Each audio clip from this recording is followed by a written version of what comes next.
Okay, so we'll talk about soil. You've seen this before. Yes, so you can go. Anybody who wants to leave because they've seen this before. Talk about soil. We've been working on this for a year. Last year, as you know, Section 277 came along. And I'm going to do this one because I really like how this transitions. But this is our wheel of soil. No, it's not new. You just missed a meeting. And the key part of all of this, and why I think Section 277 has brought order to the universe, is a year ago we were making a big distinction between soil that came from 21E sites and soil that didn't come from 21E sites, because in waste site cleanup, our authority is really over on this side, and you are kind of on your own over there. And we had done similar soils. We always have had rules for remediation waste that were relatively clear, and we were about to tackle these gap soils, stuff that fall in between, and what you can do with them. And then the great thing about Section 277 is that it led to animated graphics, where you could get rid of that distinction between 21E sites and not 21E sites soil. We're going to rule out remediation waste and stuff that looks like remediation waste. The same rules apply. They have to go to places that can accept remediation waste.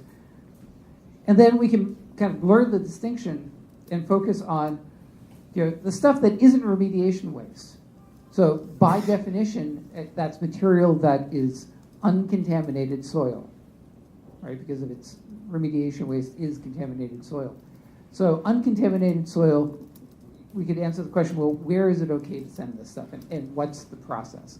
So Section 277 gave us kind of a clearer direction on how to deal with this, at least through the gravel pit, sand pit, quarry locations, and had us focus on the receiving location rather than the point of generation.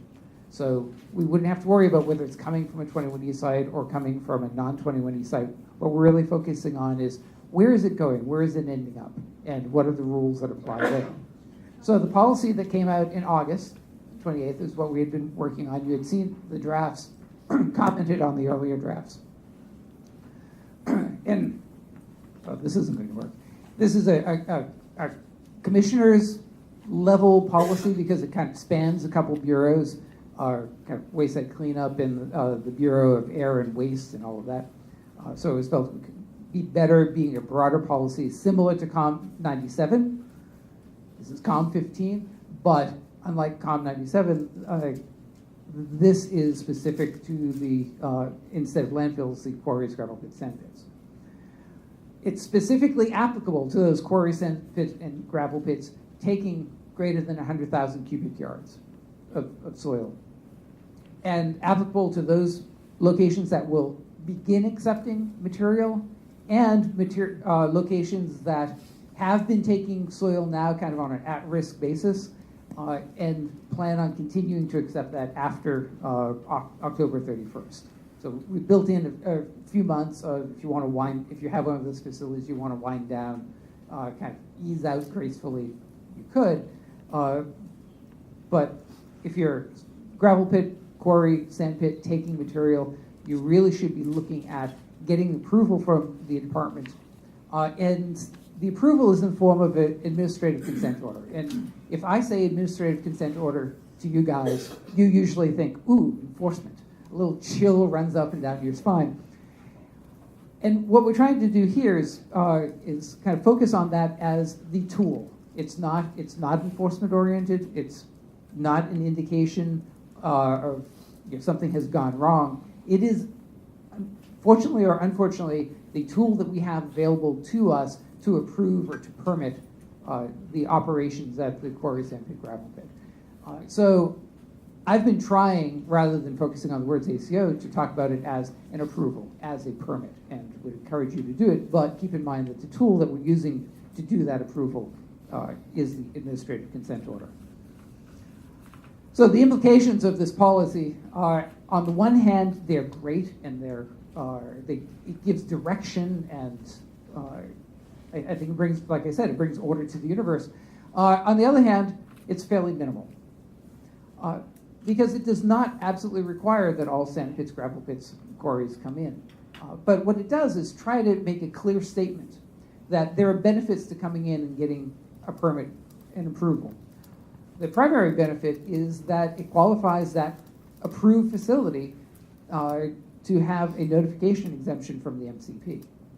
That you have the approval to take soil under a specified soil management plan with certain sampling frequencies for certain chemicals, and if you do all of that correctly, then you are a facility to take soil of that nature.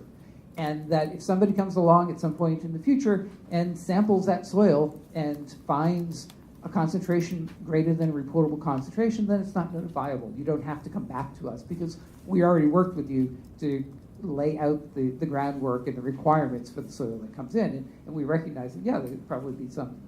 If you sample that soil long enough, you're going to find something above RCs, but that will be okay. The at-risk operations, if a soil sand pit, gravel pit continues to take soil without an approval or a permit, then it is doing so at risk that it may in fact be creating a notifiable condition and a potential 21E site, and that at some point in the future,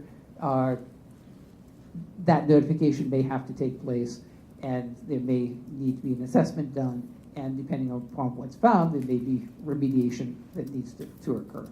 So I think that's the major benefit of this policy. It lays out that distinction very clearly, and hopefully encourages people. It demonstrates the benefits of coming in for an ACO and getting that approval. The nuts and bolts are really simple. It's written in a more formal language, but the gist is come and talk to us early and often. The regional director is identified as the person to begin the conversation. The ACOs, the permits will come out of the regional offices, so you want to work with them. And we also want people to be talking to the municipal officials. Get their input, address, they're going to have concerns, address their concerns, talk with them, find out kind of how the operations can be tailored to minimize disruption, minimize inconvenience. We want people to identify local concerns and be a good partner in the business community. And then working with DEP, develop a soil management plan that can be approved. To be clear, what's not covered by this policy, if it's a quarry, sand pit, gravel pit that's taking in less than 100,000 cubic yards, the policy doesn't really cover it. Our primary focus is on these large operations, not smaller projects that need small amounts of fill for development, for creating the grade. And also another thing not covered are projects that are not quarry, sand pits, or gravel pits. Although I will note that we are more than willing, more than happy to talk with projects that are not one of these pits, but still want to have a permit or approval to take soil. And we have a couple examples of that. The cemetery in Tewksbury is one, farm in Rutland is another, where people have come in and said, I'm not explicitly covered by this policy, or the policy didn't exist at the time, but I would like your approval. And we are willing to give that approval following the same process, even though those projects are not specifically covered by this policy. The policy does not cover any reclamation project that decides to go on at risk. That's what at risk is. Great.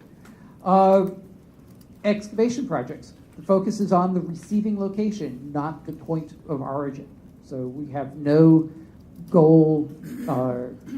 We anticipate we are not going to be permitting, approving the excavation and generation of these soils. It's really what is the receiving facility, what kind of levels can they take, and what are their methods of operation that we want to focus on. And more importantly, for me now, is what do we do next? And you might recall last December, we talked very specifically about the process to start developing regulations and perhaps establish a permit process, identifying the types of locations and the concentrations in soil where you could get a permit or approval with regulations, and that, in theory, would or the goal would be to replace this case-specific ACO process with a more codified regulatory process. So that is still our end goal. As we talked about earlier with the Executive Order 562, the development of additional new regulations is something that will be put off until after that, as they focus on the evaluation and reform of the existing regulations. So that gives us some period of time to look at, issue a couple more ACOs, see how all of this works, gain some experience, and have the conversations so we'll be prepared to decide if regulations and that kind of permit process is necessary. One option is we might find that the ACOs are working okay, and in fact, that would be sufficient to have enough capacity and to address all the quarry, sand pits, gravel pits where the owners want to have them filled, and maybe we don't have to develop an additional regulatory process. Or maybe there are reasons why we would want to go down that road. So that decision hasn't been made. I think that's what we want to gain experience and find out how best to go on from here. And that's it. Questions? Yes? Paul, do you have a list of the ACOs that you've already issued to some of these soil facilities? Oh, I can do that from memory. Just 'cause The mine cemetery in Tewksbury, the farm in Rutland. There we go, Jordan Overlook Farm, right? Yes. And St. Mary's Cemetery. Those are the two. There are several others that are in the process. Okay. Several others that are actively being negotiated and that we hope to have done very soon. And then, since this policy went out, we have received communications from a number, more than a handful of other locations, either towns that have quarries in them, or sand pits, gravel pits, or people that own them, of possibilities that they want to begin the discussions about how one goes about doing this. So I think there's some more in the queue as well. Is it best to talk to the regional office to find out if certain ones come up? For instance, a client has said, I want to bring my soil to X location. Should they be contacting the regional office directly? Find out the status of the ACO if it's in progress? That would work, certainly. And we had a regional director who came and then just left again. I would have asked her. And Steve, who, well, never. But any of the DRDs or the regional directors certainly would be a point of contact. I think one thing that we can do is, as we get the ACOs in, we could probably put the list of the ACOs that are finalized on the reclamationsoil.org website. And that would probably be the easiest thing, because you really shouldn't be bothering the RDs. They're busy. Thank you. Yes? Question? Yeah? I'm good. Once those are on the website, would that be the place to go to have a final official copy of those ACOs in the soil management plan? Is that the idea? The question is, once they're finalized, would that be the place to go look at the soil measurement plan in the ACOs? Probably we have not gotten organized enough to get those up there yet. If you're generating soils, the best thing would be to talk with the facility and get the soil management plan directly from them. If only because you want to make sure you have you're meeting their expectations for the soil that's coming in. So I wouldn't want anybody that's generating soil to make assumptions about the sample, what they're looking at, how frequently they sample, how they're managing the soil, et cetera, based on what you might find on the website. I would talk to the specific facility and make sure that you are meeting their expectations, because it's their approval that's at risk. Anything else?